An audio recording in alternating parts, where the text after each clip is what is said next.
Study IQ IAS, आपका selection हमारा mission. तो एक ऐसी कंपनी जो कि रेपिटेटिवली नए रिकॉर्ड्स एस्टैब्लिश करती जा रही, कि अभी हाल ही में $4 ट्रिलियन का एक इंपॉर्टेंट हिस्टोरिक मार्क इन्होंने यहां पर क्रॉस किया था मार्केट वैल्यूएशन के बेसिस पर, और उसके बाद 3 महीने बाद ही इन्होंने $5 ट्रिलियन का मार्क यहां पर क्रॉस कर दिया। कि इंडियन इकोनॉमी $5 ट्रिलियन तक नहीं पहुंच पा रही है, बट एक कंपनी की जो ग्रोथ है, कंपनी की जो मार्केट वैल्यूएशन है, वो 3 महीने में $4 से $5 ट्रिलियन यहां पर पहुंच गई। And all it goes to the AI growth also. जिस तरीके का AI बूम हमने रिसेंटली कुछ सालों में देखा है, तो उसकी वजह से इस एनवीडिया का एक मेजर ग्रोथ यहां पर हुआ है और दुनिया की सबसे मोस्ट वैल्यूएबल कंपनी के तरीके से यहां पर देखा जा रहा है। एंड ऐसा नहीं कि इस कंपनी के स्ट्रॉन्ग फंडामेंटल्स नहीं है, बिल्कुल स्ट्रॉन्ग फंडामेंटल्स भी हैं, जिसकी वजह से ये मेजर ग्रोथ इन्होंने यहां पर अचीव भी करी, और जिसकी वजह से इस प्रकार के मीम्स भी यहां पर सर्कुलेट होते हैं कि भैया ये एनवीडिया ही है जो कि यूएस इकोनॉमी को बचाए बैठा है। बिकॉज एनवीडिया की वजह से आपकी AI कंपनीज वहां पर काम कर पा रही हैं, और उन AI कंपनीज द्वारा जो मेजर कैपिटल एक्सपेंडिचर किया जा रहा है यूएस में, that is the primary fuel for the US economic growth. क्योंकि जॉब्स एस्टिमेशन का जो डेटा आया था, उसने तो बहुत बड़ा एक डिबेट खड़ा कर दिया कि एक तरफ कह रहे हैं कि जॉब्स क्रिएट हो रही है, और उसके कुछ ही महीनों बाद कहा जा रहा है कि नहीं भैया, ओवर एस्टिमेशन लगा दिया गया। सो कहीं ना कहीं ये एक मेजर रोल प्ले जरूर कर रहा है यूएस इकोनॉमिक ग्रोथ में, यूएस की मार्केट्स में, definitely. But at the same time फिर बहुत सारे सवाल भी यहां पर उठाए जा रहे हैं कि जो $5 ट्रिलियन का मार्क है, कि देश की इकोनॉमी का साइज इतना नहीं होता भैया जितना इन्होंने यहां पर गेन कर लिया है, अपनी कंपनी की वैल्यूएशन जो यहां पर बना ली है। कि क्या ये एक बबल है जो कि बर्स्ट होने वाला है या फिर डिफ्लेट होने वाला है, या एक्चुअली में स्ट्रॉन्ग फंडामेंटल्स के बेसिस पर ये पर्टिकुलर पोजीशन इनकी जस्टिफाइड है। एक बहुत डिबेट अब शुरू हो चुका है, डिफरेंट मार्केट में ओपिनियंस आने शुरू हो चुके हैं, पुराने जो लीडर्स हैं मार्केट के वो भी अपना ओपिनियन यहां पर दे रहे हैं। बट द पॉइंट इज कि हालांकि $5 ट्रिलियन का मार्क तो यहां पर अचीव कर लिया, और स्ट्रॉन्ग फंडामेंटल्स के होते हुए भी एक रिसेंट वॉलेटिलिटी यहां पर ऑब्जर्व की गई, जहां पर $450 का वैल्यूएशन एनवीडिया ने लूज कर लिया सिर्फ और सिर्फ 3 दिनों में। अब मैं आपको एक थोड़ा सा इसका कंट्रास्ट, आपको कंपैरेटिव एक चीज बताना चाहता हूं, थोड़ा समझना है इसको। $450 बिलियन, इंडिया में कोई ऐसी कंपनी नहीं है जिसका मार्केट वैल्यूएशन $450 बिलियन का होगा, right? Max to max $200-250 billion का होगा रिलायंस का, ठीक है जी। इनका जितना लॉस हो रहा है इंडिया में, वैसी कोई कंपनी नहीं है। नाउ थिंक अबाउट इट कि कितना मैसिव लेवल का लॉस यहां पर हुआ होगा, राइट? जो market valuation completely wipe out होगी एनवीडिया के लिए, राइट?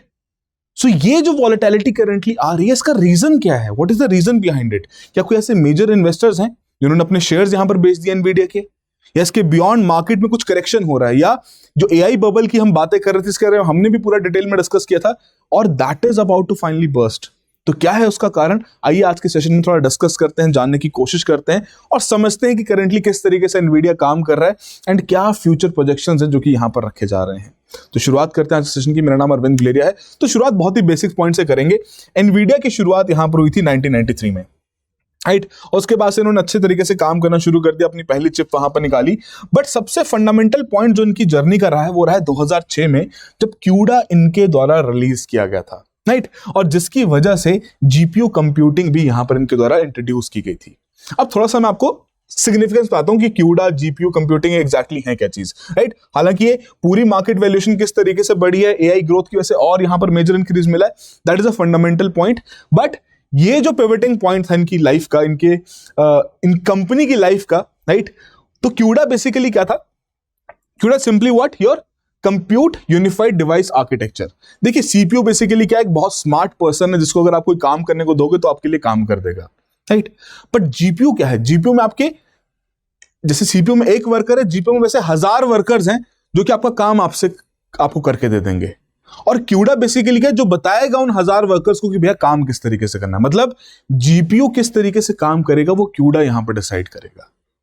तो ये एक इनका मोट यहां पर बन गया, एक ऐसा पिवटल पॉइंट बन गया जिसकी वजह से आज तक जो डोमिनेंस क्रिएट करके बैठे हैं, इसमें क्यूडा का बहुत ही फंडामेंटल रोल है, that how GPUs are going to work on a particular task जो कि उनको असाइन किया जा रहा है। जैसे अगर आपको कह दूं कि भैया 100 पेंसिल के बॉक्सेस, उनको अब आपको अलग कैटेगरीज में अरेंज करना है, तो आप एक किसी स्मार्ट व्यक्ति को पकड़ोगे, वो आपके लिए CPU बन जाएगा, उसको समय लगेगा बट वो कर देगा।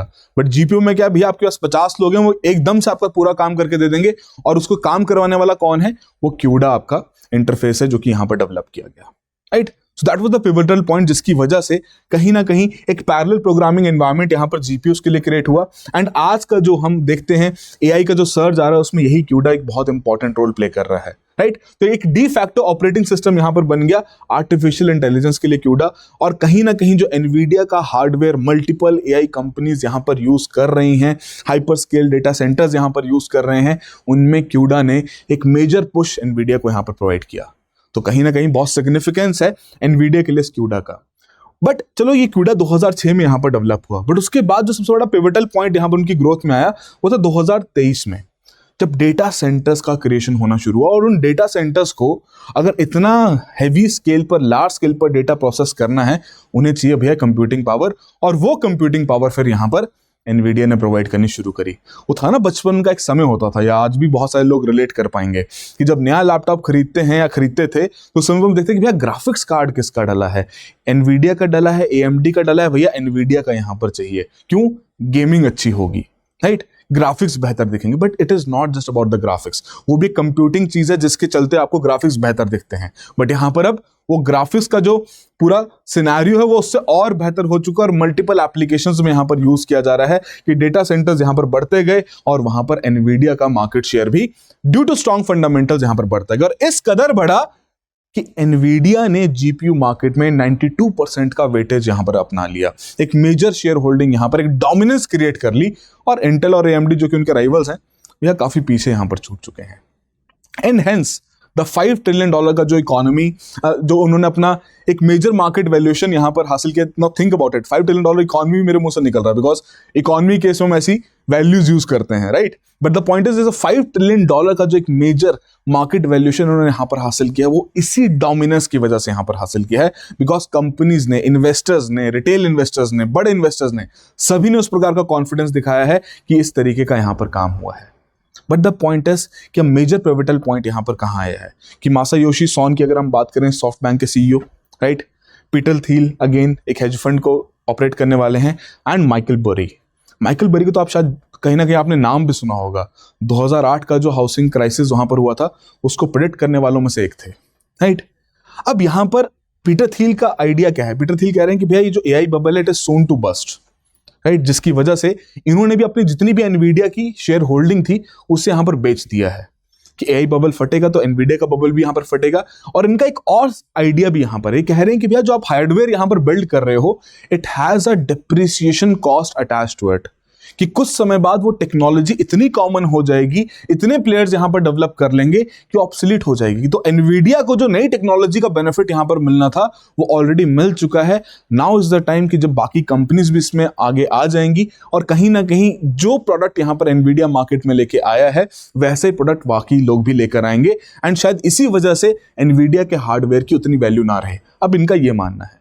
माइकल बरी तो यहां पर पिछले कुछ समय से कंप्लीटली ऐसे एआई स्टॉक्स और एनवीडिया के स्टॉक्स को यहां पर शॉर्ट कर रहे हैं, right. But what about Masayoshi Son, है ना, जो सॉफ्ट बैंक के सीईओ हैं, जापान की one of the most valuable companies के तरीके से यहां पर देखा जाता है। तो सॉफ्ट बैंक ने अपना एंटायर स्टेक एनवीडिया का $5.83 बिलियन के लिए बेच दिया। अब इतना मेजर स्टॉक अगर कोई पर्टिकुलर इन्वेस्टर यहां पर बेचे तो ट्रिगरिंग पॉइंट तो बनता है। अब हालांकि सॉफ्ट बैंक ने पहले भी ऐसा किया था, 2015-14 में भी भैया वो इसके शेयर होल्डर थे एनवीडिया के, बाद में जाके कुछ अपना ओनरशिप यहां पर कंप्लीटली डाइल्यूट कर दिया, फिर लेटर ऑन दोबारा से यहां पर एनवीडिया में उन्होंने एक मेजर शेयर होल्डिंग यहां पर गेन कर ली थी। बट अब ग्रेजुअली उन्होंने यहां पर एक मेजर जो उनकी शेयर होल्डिंग थी, राइट, $5.83 बिलियन की, उसे यहां पर उन्होंने बेच दिया है। एंड यहां पर बस सॉफ्ट बैंक का ना आइडिया कुछ और है। सॉफ्ट बैंक यहां पर क्या कहता है? सॉफ्ट बैंक कह रहा है कि यार ठीक है, हमने अब ये तक अपने हार्डवेयर इंफ्रास्ट्रक्चर के ऊपर जो यहां पर काम किया गया है एआई बूम में, खासकर एनवीडिया में, उसका हमने पूरा बेनिफिट उठाया है। कंप्लीटली मार्केट वैल्यूएशंस का प्रॉफिट यहां पर निकाल के हमने अपनी इन्वेस्टमेंट्स को डबल करने की कोशिश करी है, और उसी डबल इन्वेस्टमेंट को आगे जाके ये कहां यूज कर रहे हैं? Now they have committed this kind of money for the open AI में पैसा इसको इन्वेस्ट किया जाएगा। तो एक तरीके से वो जो हार्डवेयर यहां पर उस प्रकार के ओपन एआई के प्लेटफॉर्म्स को रन करता है, वहां से एप्लीकेशन के ऊपर यहां पर इन्वेस्टमेंट शिफ्ट हो रही है, right. And all the more reason कहीं ना कहीं ये भी होगा कि भैया कंपनी ऑलरेडी एक ऑल टाइम हाई पे यहां पर पहुंच चुकी है, तो नाउ इज द टाइम जब हम उसको अपने प्रॉफिट्स को रिकॉर्ड करके और जो फ्यूचर इन्वेस्टमेंट प्लान्स हैं उनके ऊपर यहां पर रिडायरेक्ट करें। तो ये जो पर्टिकुलर पॉइंट है कि हार्डवेयर एक समय के बाद डिप्रिशिएट होना शुरू हो जाता है, वैसा सेंटिमेंट सभी मार्केट के प्लेयर्स में देखने को मिल रहा है। And it is not just that, because market में एनवीडिया के अलावा और भी प्लेयर्स यहां पर उतरना चाह रहे हैं, बिल्कुल। एंड कंप्लीटली जो ये डिप्रिसिएशन का और जितना सॉफ्टबैंक का यहां पर इशू हुआ है, इसी की वजह से अगर आप देखें 54 आवर्स में, भी इसी महीने की बात है, एनवीडिया ने पहले गेन किया $450 बिलियन, फिर उसके बाद लूज भी कर लिया $600 बिलियन। इतना मार्केट में वॉलेटिलिटी आ चुका है, इतना कंसर्न यहां पर क्रिएट हो रहा है। And let me point out a very important thing कि ये जो पर्टिकुलर सेलिंग या बाइंग हो रही है, ये कोई छोटे इन्वेस्टर्स, रिटेल इन्वेस्टर्स नहीं कर रहे हैं। It is the pension funds, hedge funds, जिनके द्वारा मेजर मार्केट में यहां पर चेंज देखने को मिल रहा है, right. So all the more reason कि कहीं ना कहीं वो एक $5 ट्रिलियन का जो टैग था, वो कहते हैं ना नजर लग जाती है, तो शायद वही नजर यहां पर लग चुकी है, राइट। बट अगेन सेंटिमेंट कहीं ना कहीं ओवर पावर कर रहा है मार्केट फंडामेंटल्स को, स्ट्रॉन्ग फंडामेंटल्स को। That is the more important thing. और कहीं ना कहीं जो सेंटिमेंट है वो यही है कि एआई बबल का जो एक बहुत बड़ा बबल यहां पर बन चुका है, it might about to bust, है ना, या फिर डिफ्लेट होना शुरू हो जाएगा, या उसका साइज यहां पर कम होना शुरू हो जाएगा, या फिर ये एक्चुअली में एक मार्केट करेक्शन है विच वॉज लॉन्ग नीडेड, कि अब जरूरत थी इस तरीके की मार्केट करेक्शन की, बिकॉज इन कंपनीज की जो मार्केट वैल्यूएशन बहुत मेजर तरीके से यहां पर स्केल कर गई थी, right.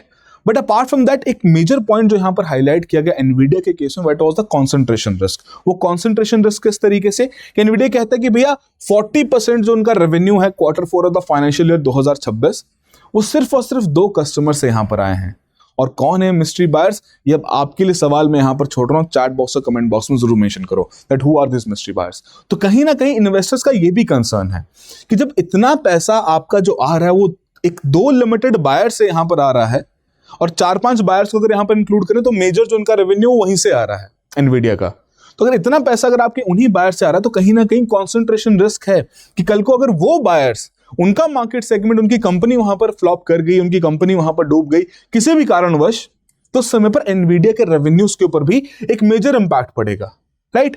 And apart from that, जो उनके पोस्ट अर्निंग्स में जो मेजर सर्ज भी यहां पर देखने को मिला, उसके बाद भी कहीं ना कहीं यही कहा गया कि भैया एआई बबल का एक रिवर्सल होता हुआ देखने को मिल रहा है, बिकॉज फाइन प्रिंट में जो यहां पर पॉइंट था, that was a very worrying factor. और वो प्रिंट यहां पर क्या था कि एनवीडिया ने अकाउंट के रिसीवेबल्स जो उनके जंप हुए, रिसीवेबल्स का मतलब यहां पर क्या है कि जो उनको पेमेंट्स आनी है, राइट। तो पहले उनको जो पेमेंट्स आनी थी वो $23 बिलियन की आनी थी, तो इन्वेस्टर्स के बीच में था कि चलो भैया क्रेडिट सेल पर काम यहां पर चलता है तो पेमेंट आ जाएगा। बट सडनली अभी क्रेडिट सेल भी जंप कर गया $23 बिलियन कि अभी इनको इतना पैसा आना है। दैट मींस जो इनके बायर्स हैं, जो इनसे चीजें खरीद रहे हैं, वो भी टाइमली पेमेंट्स नहीं कर पा रहे। तो वहीं से वो क्राइसिस का पॉइंट क्रिएट हो गया। कहते हैं ना, जो क्रैक के लिए एक सिंपल सा एक छोटा सा पॉइंट भी बहुत मेजर रोल प्ले करता है, जहां से आपकी क्रैक की शुरुआत होती है। तो यही फाइन प्रिंट का सेंटिमेंट पढ़ के मेजर इन्वेस्टर्स ने अपने शेयर्स को यहां पर बेचना शुरू कर दिया, राइट। एंड इवन इन्वेंट्री के जो लेवल्स हैं, कितना स्टॉक उन्होंने यहां पर मेंटेन करके रखा है, वो भी सिग्निफिकेंट तरीके से यहां पर 32% का इंक्रीज दिखाता है, जो कि कंसर्न रेज करे कि भैया एनवीडिया इतनी इन्वेंट्री क्यों मेंटेन कर रहा है, कल को बिके ना बिके, डिमांड रहे ना रहे, that is the major point ना। एंड ये डिमांड वाला पॉइंट क्यों रेज किया जा रहा है, बिकॉज कहीं ना कहीं मार्केट में और भी प्लेयर्स हैं जिनके बारे में अब यहां पर हम बात करेंगे कि there are other players also which are also pivoting towards this kind of chip manufacturing. तो वो प्लेयर्स कौन से हैं? बिफोर दैट एक सिंपल सा सवाल आपके लिए कि which the following statements most likely increase करेगी कंपनी का market capitalization without issuing new shares. बहुत सिंपल सा सवाल है, कंसेप्चुअल सवाल है, मार्केट कैपिटलाइजेशन के ऊपर थोड़ा सोचिए इसके बारे में और करेक्ट आंसर यहां पर मार्क कीजिए। And if you are preparing for civil services and economy subject, अगर आपको बहुत टेक्निकल लगता है, आप कंसर्न्स फेस कर रहे हैं, so don't worry, we have a whole community जहां पर हम मॉक क्वेश्चंस के थ्रू और इंटीग्रेशन करने की कोशिश करते हैं प्रिपरेशन में। एंड बिलीव मी, पीवाईक्यूज के ऊपर यहां पर ज्यादा फोकस है, बिकॉज कहीं ना कहीं हमें उसके थ्रू रिटेंशन भी यहां पर बढ़ता है। And moreover current updates भी आपके साथ यहां पर शेयर की जाती हैं। And if you have any concerns regarding anything regarding preparation strategy को, अकेडमिक हो, दिस माय कॉन्टैक्ट नंबर, आप मुझे व्हाट्सएप कर सकते हैं, I will be more than happy to assist you. And moreover currently Study IQ किस तरीके से आपकी सहायता कर रहा है कि 2027 का जो हमारा बैच है वो शुरू होने जा रहा है बहुत जल्द, कल से ही शुरू हो जाएगा। एंड इस बैच का ऑब्जेक्टिव ये है कि 27 की प्रिपरेशन आपकी एंड टू एंड कवर की जा सके। तो P2I इनिशिएटिव हमारा प्रीलिम्स से लेकर इंटरव्यू तक की पूरी प्रिपरेशन कवर करता है। और 27 का बैच जो शुरू होने जा रहा है, उसमें हमारा एक पिवटल पॉइंट क्या है कि पहले हम बेसिक से शुरू करेंगे, NCERT से शुरू करेंगे, एंड इकोनॉमी से ही उस बैच की शुरुआत होने वाली है, राइट। तो फिर एडवांस की तरफ जाएंगे, फिर धीरे धीरे हम अपना SIP की ओर जाएंगे जहां पर क्रैश कोर्स रहेगा और फिर फाइनली प्रीलिम्स में अपीयर होने के लिए आपको रेडी किया जाएगा। बट इसी बैच में एक बहुत इंपॉर्टेंट चीज है, वो है आपका PRP initiative, prelims residential programme, जहां पर आप सभी के लिए अपॉर्चुनिटीज अवेलेबल हैं कि अगर आप इस बैच के टॉप 10% परफॉर्मर्स में से रहते हैं तो आपको ऑफलाइन सेंटर का एक्सेस ओपन कर दिया जाएगा कि आप दिल्ली में आइए, आपका फूड एंड लॉजिंग, रहना और खाना कंप्लीटली इंस्टीट्यूशन की तरफ से यहां पर रहेगा। एक सारा खर्चा स्टडी IQ आपका यहां पर उठाएगा, आप आइए, तैयारी कीजिए, और अगर आपका तैयारी सही में अच्छा रहा, प्रीलिम्स आपका निकल गया, जितना भी अमाउंट आपने पे किया होगा completely refundable to you, right. So definitely जाके चेकआउट करें इस बैच को, इस कोर्स को। कल से शुरुआत इसकी होने वाली है एंड करंटली अभी अचीवर सेल भी चल रही है, तो उस केस में आपके प्राइसेस भी कम है और इस बैच की शुरुआत होती है 12/4/99 से। And to get the maximum discounts more than that you can use the code of ARG Live, आपको मैक्सिमम डिस्काउंट्स भी यहाँ पर मिलेंगे। तो यार जो अचीवर सेल है आपकी 30th नवंबर तक यहाँ पर है, सो डेफिनेटली इस लो प्राइस इनिशिएटिव का बेनिफिट उठाइए क्योंकि आपको मैक्सिमम आउटपुट यहां पर जनरेट करके देगा। Now let us talk about the other players जो कि मार्केट में यहां पर आ रहे हैं, जैसे Google, Amazon, Microsoft, Meta and OpenAI, कि ये भी यहां पर अब एनवीडिया को चैलेंज करने की बात कर रहे हैं कि ये भी क्या कर रहे हैं, अब ये कस्टम AI चिप्स डिजाइन करने की कोशिश कर रहे हैं। तो आपकी जो बिग टेक कंपनीज हैं they are basically designing custom AI chips, right. और इसमें आपको Google, Amazon, Microsoft, Meta and OpenAI they have already pursue full stack AI control के ऊपर इन्होंने काम करना यहां पर शुरू कर दिया है, ठीक है जी। एंड ये जो कस्टम सिलिकॉन है, जो बेसिकली कस्टम चिप्स यहां पर बताई जा रही हैं, ये प्रॉमिस करता है faster, cheaper and more efficient AI infrastructure. So that is the major concern for the Nvidia, because किसी भी कंपनी के लिए नई टेक्नोलॉजी में आना एक डेफिनेटली बहुत बड़ा पिवटल पॉइंट रहता है एंड एक कंसर्न उसमें कैश का भी रहता है कि भैया कितना पैसा वो खर्च कर सकते हैं। बट भैया ये तो ऑलरेडी बड़ी कंपनीज हैं, इतने साल से काम कर रही हैं, इनके लिए कैश का कंसर्न नहीं है। They have already been doing a lot of work in the AI segment। तो अगर वो चिप मैन्युफैक्चरिंग में भी यहां पर आते हैं तो कहीं ना कहीं जो एनवीडिया की पोजीशन है डेफिनेटली उसके अगेंस्ट तो यहां पर काम रहेगा ही। एंड वहीं AMD भी दोबारा रिवाइव करने की कोशिश करा और एप्पल के साथ एक मेजर एग्रीमेंट यहां पर इन्होंने अनाउंस किया 50,000 GPUs का, राइट। तो एक मेजर डील यहां पर AMD के लिए भी यहां पर हुई है और एप्पल के साथ। सो दैट मीन्स पुराने प्लेयर्स भी राइज कर रहे हैं एंड नए प्लेयर्स भी मार्केट में आ रहे हैं। तो इन्वेस्टर्स भैया इस चीज को भी ऑब्जर्व कर रहे हैं और वो देख रहे हैं कि ऑल टाइम हाई स्केल पर पहुंच चुका है। So now is the time, अब दोबारा मार्केट में करेक्शन होगा और प्लेयर्स मार्केट में आएंगे, बिकॉज वो हार्डवेयर का डिप्रिसिएशन है, उसकी कहीं ना कहीं फ्यूचर में उसकी जो कॉस्ट है, उसकी लाइफ है, वो धीरे धीरे कम होती जाएगी, टेक्नोलॉजी ऑब्सलीट होती जाएगी, बिकॉज मार्केट में और प्लेयर्स आके नई टेक्नोलॉजी बिल्ड करना शुरू कर देंगे। एंड जो मेजर कंसर्न यहां पर एनवीडिया के साथ भी रहा है, उनका एक बहुत बड़ा मार्केट शेयर था चाइना में, राइट। वो चाइना में मार्केट शेयर उनका कितना था, क्लोज टू $17 बिलियन का। एंड AMD के लिए भी था सिमिलरली, वो आपका 24% उनका मार्केट शेयर चाइना में था, एनवीडिया के लिए 13% था। नाउ द पॉइंट इज कि जिस प्रकार के ट्रेड टेंशंस चाइना और US में रहे हैं, जहां पर US ने कह दिया कि अगर चिप्स बेचनी है तो भैया एक्सपोर्ट टैरिफ वहां पर पे करना पड़ेगा, जिसकी वजह से जाहिर सी बात है चिप्स की कॉस्ट महंगी हो जाएगी, राइट। बट वहीं फिर जेनसन ह्युआंग का यहां पर बयान भी आया, वो क्या कहते हैं कि China is going to win the AI race, right.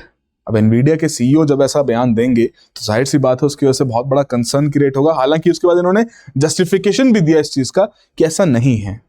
मैं ये नहीं कह रहा हूं कि वो जीत ही जाएंगे, मैं कह रहा हूं कि वो US से बस बहुत ही नैनो सेकंड पीछे चल रहे हैं। पर जिस प्रकार का रेगुलेटरी माहौल, उन्होंने खुद कोट किया कि जिस प्रकार का रेगुलेटरी माहौल चाइना में चल रहा है, जिस प्रकार का स्टेट सपोर्ट यहां पर दिया जा रहा है चिप मैन्युफैक्चरिंग में, कहीं ना कहीं अगर वैसा सपोर्ट US में नहीं रहा और इसी प्रकार के ट्रेड रिस्ट्रिक्शंस यहां पर प्रेजेंट रहे, तो कहीं ना कहीं द लॉन्गर रन वो दिन दूर नहीं कि चाइना भी फिर उस तरीके से चिप मैन्युफैक्चरिंग में आगे निकल सकता है। And believe me, China has already done it multiple times, जो वो किसी एक मार्केट सेगमेंट में, किसी एक प्रोडक्ट में आगे निकल के एक मेजर मैन्युफैक्चरिंग हब वहां पर बन जाता है, एक मेजर डिजाइन हब वहां पर बन जाता है, राइट। एंड इसी के रिस्पॉन्स में जब इस प्रकार की रिस्ट्रिक्शंस यहां पर लगाएगी तो उसी के रिस्पॉन्स में यहां पर यह भी कहा गया चाइनीज कंपनी सरकार द्वारा कि भैया जितनी भी स्टेट बैक्ड कंपनीज हैं जो कि AI इंफ्रास्ट्रक्चर के ऊपर काम कर रही हैं और उनको चिप्स की यहां पर जरूरत है, वो एनवीडिया की चिप्स यहां पर नहीं खरीदेंगे। और बाकी जो कंपनीज है, प्राइवेट कंपनीज है, उनके लिए भी कहा कि भैया आप लोकली चिप्स को यहां पर खरीदो, बिकॉज ये सारा इशू ही ब्लैकवेल चिप्स का था ना। ये सारा इशू ही ब्लैकवेल चिप्स, जो हाई कंप्यूटिंग चिप्स हैं एनवीडिया की, उन्हीं का इशू था कि US कहता है कि चलो कोई बात नहीं, जो छोटी कंप्यूटिंग पावर वाली चिप्स वो हम चाइना को बेच देंगे। चाइना ने भी उस चीज को ईगो पे ले लिया और चाइना ने भी कह दिया कि भैया हमें आपकी चिप्स नहीं चाहिए। जितनी भी स्टेट एजेंसीज हैं वो बिल्कुल भी इन चिप्स को नहीं खरीदेंगी, कंप्लीट बैन उनके ऊपर यहां पर लगाया गया, राइट। तो कहीं ना कहीं ये भी कंसर्न है एनवीडिया के लिए। जो मेजर मार्केट शेयर था जो कि चाइना के थ्रू यहां पर क्रिएट हो रहा था, वो मार्केट शेयर सडनली खत्म होना शुरू हो चुका है, बिकॉज वो ट्रेड रिस्ट्रिक्शंस अभी भी यहां पर मौजूद है। So in the longer run definitely there are concerns, but look at the company, strong fundamentals हैं तो कंपनी बिल्कुल एक तरीके से कोलैप्स तो नहीं होगी, है ना। वो एक जो बबल यहां पर क्रिएट हुआ, जो वैल्यूएशन का बबल यहां पर बार बार हाईलाइट किया जाता है, वो जरूर यहां पर डिफ्लेट हो सकता है, बट कंप्लीटली बस्ट होना बहुत मुश्किल है, बिकॉज ये बबल कोई रातों रात क्रिएट नहीं हुआ है। कंपनी ने कहां से शुरुआत करी है, कब क्यूटा बनाया है, और तब से आज तक कंपनी अपने स्ट्रॉन्ग फंडामेंटल्स पे ही काम करी है। बट हाँ, करेक्शन का बिल्कुल यहां पर एक बहुत बड़ा चांस है, और अगर एनवीडिया ने खुद को और बेहतर तरीके से रेवोल्यूशनाइज नहीं किया, डिफरेंट मार्केट सेगमेंट्स को कैप्चर नहीं किया, खासकर इंडिया के साथ बहुत इंपॉर्टेंट रिलेशनशिप यहां पर मेंटेन किया जा सकता है, जहां पर इंडिया के साथ भी वैसी पार्टनरशिप करके जिस प्रकार का एआई इंफ्रास्ट्रक्चर हमें यहां पर चाहिए वो यहां पर डेवलप किया जाता है, और ऑलरेडी रिलायंस के साथ इनका उस तरीके की डील भी है, right. But the point is इनको अपना मार्केट प्रेजेंस और बढ़ाना पड़ेगा, यूएस के बियॉन्ड जाना पड़ेगा, यूरोपियन देशों में, एशियन देशों में यहां पर अपना और मार्केट रीच बढ़ाना पड़ेगा, तो डेफिनेटली वो अपनी जो डोमिनेंस इन्होंने क्रिएट कर रखी है उसको मेंटेन कर पाएंगे। बट जो बाकी कंपनीज यहां पर बिग टेक कंपनीज इस एआई डिजाइन इकोसिस्टम में आ रही हैं, that is going to be concern for them. अब देखते हो किस तरीके से परफॉर्म करते हैं, सभी चीजें अब यहां पर बहुत सारे वेरिएबल फैक्टर्स के ऊपर डिपेंडेंट है, बट इट इज तो फॉर श्योर कि एनवीडिया मार्केट में रहेगा। हाँ, थोड़ा मार्केट वैल्यूएशन यहां पर कम हो सकता है, कैपिटलाइजेशन कम हो सकता है, वो उसको मार्केट करेक्शन में हम यहां पर कह सकते हैं। बट एआई बबल के केस में जो कंसर्न्स यहां पर रेस किए जाते हैं वो डेफिनेटली एक मेजर कंसर्न है कि एआई बबल्स किस तरीके से यहां पर काम करते हैं, बिकॉज एआई बबल्स के केस में भी यही कंसर्न है दैट ये जितने भी आपकी एआई डेवलपमेंट यहां पर हो रही है इसमें उधार लिया जा रहा है। जो स्पेशल पर्पस व्हीकल्स यहां पर बनाए जा रहे हैं प्राइवेट क्रेडिट के थ्रू, ये वहां से फाइनेंसिंग हो रही है ना। जैसे अगर हम मेटा का एग्जांपल लें, मेटा ने जो अपना $29 बिलियन का डेटा सेंटर प्रोजेक्ट यहां पर लॉन्च किया है, उसमें सिर्फ और सिर्फ अपना $3 बिलियन इक्विटी रखा है, बाकी सारा $26 बिलियन का डेट यहां पर उठाया है। So that is the major concern जो कि यहां पर क्रिएट हो रहा है, और वही कंसर्न एनवीडिया के साथ भी है कि अब यही कंपनीज हैं जो कि एनवीडिया से चिप्स अभी तक खरीद रही थी, अब वो खुद डेट पर यहां पर चल रही हैं, खुद उन्होंने डेट फाइनेंसिंग यहां पर कर रखी है, तो कब तक वो चिप्स खरीद पाएंगी, कब तक वो एनवीडिया को कांस्टेंट रेवेन्यू प्रोवाइड कर पाएंगी, that is a major interlinkage जो कि यहां पर आने वाले समय में अनफोल्ड होगी और ये डिसाइड करेगी whether this AI bubble is going to bust और नॉट। ऑलराइट, तो आई होप आप सभी के लिए भी कुछ ना कुछ वैल्यूएशन यहां पर जरूर हुआ हो। मिलते हैं किसी और सेशन में। All the very best, have a good preparation. Study IQ IAS, आपका सिलेक्शन हमारा मिशन।